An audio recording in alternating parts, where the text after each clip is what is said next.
Shanti Kutir Church and Fromins Memorial School, Riva, wish you all a very happy Christmas and prosperous New Year. A special program sponsored by Burgerland Riva. Burger starting with ₹39 only.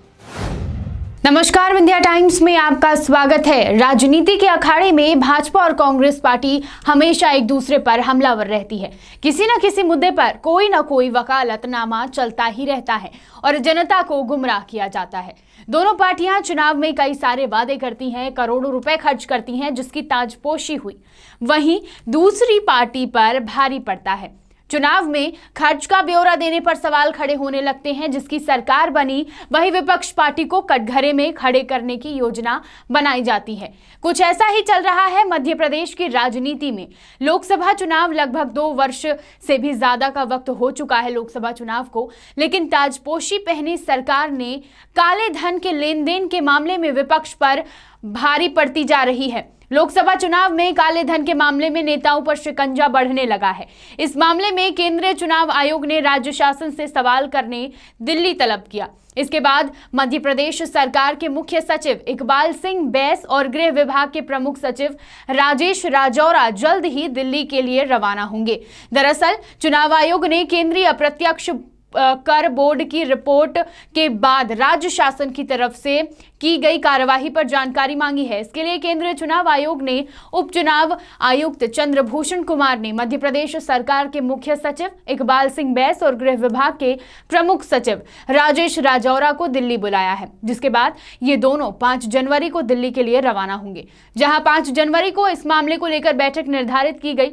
जानकारी के मुताबिक केंद्रीय चुनाव आयोग की तरफ से जारी किए गए पत्र में साफ किया गया है कि सीबीडीटी की रिपोर्ट के संबंध में चर्चा की जाएगी और मध्य प्रदेश शासन को भी बताना होगा कि वह आगे क्या कार्यवाही करेगी। इतना ही नहीं, केंद्रीय चुनाव आयोग ने अपने पत्र में कहा है कि मध्य प्रदेश सरकार को बताना होगा कि उन्होंने अब तक इस मामले में कौन सी कार्यवाही की है, आगे इस मामले में क्या करने वाले हैं और आगे की कार्यवाही कब तक की जाएगी।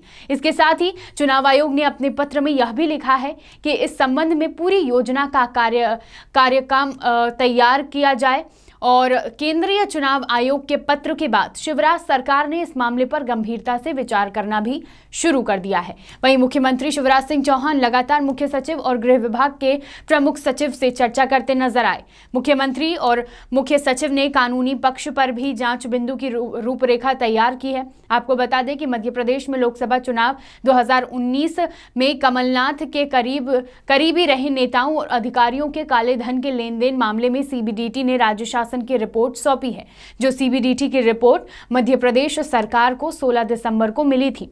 इसके साथ ही रिपोर्ट में कई ऐसे बड़े खुलासे हैं जिसके बाद मध्य प्रदेश के नेताओं पर संकट के बादल नजर आ रहे हैं।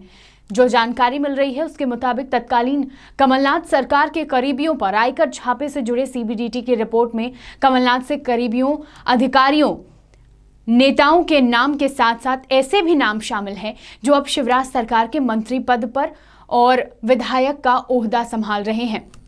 इतना ही नहीं, काले धन के इस मामले में राज्य पुलिस सेवा के अधिकारी सहित 3 आईपीएस अधिकारी के नामों पर भी चर्चा है। भाजपा पार्टी लगातार कमलनाथ पर हमलावर है। मध्य प्रदेश में उपचुनाव के बाद से ही कमलनाथ के नेता प्रतिपक्ष से इस्तीफे की चर्चा तेज हो गई थी, लेकिन अब लोकसभा चुनाव 2019 में हुए काले धन के लेन देन मामले में एक बार फिर से कमलनाथ से इस्तीफे की मांग की जाने लगी है। भाजपा के नेताओं के द्वारा लगातार कमलनाथ से इस्तीफे की मांग की जा रही है। पार्टी के कार्यकर्ताओं का यह कहना है कि नेता प्रतिपक्ष का पद संवैधानिक पद होता है, लेकिन कमलनाथ को इस पद का कोई ख्याल नहीं है, जिससे सीबीडीटी की रिपोर्ट के मुताबिक कमलनाथ एक भ्रष्ट आचरण वाले तंत्र के मुखिया हैं। इसके बाद उन्हें तुरंत ही अपने पद से इस्तीफा दे देना चाहिए। बीजेपी पार्टी के कार्यकर्ताओं का यह भी कहना है कि काले धन के मामले में पार्टी के दिग्गज नेता एवं मध्य प्रदेश के पूर्व मुख्यमंत्री दिग्विजय सिंह का नाम भी इस काले धन के मामले में शामिल है, जो निंदनीय है। देखना होगा कि इस पूरे मामले पर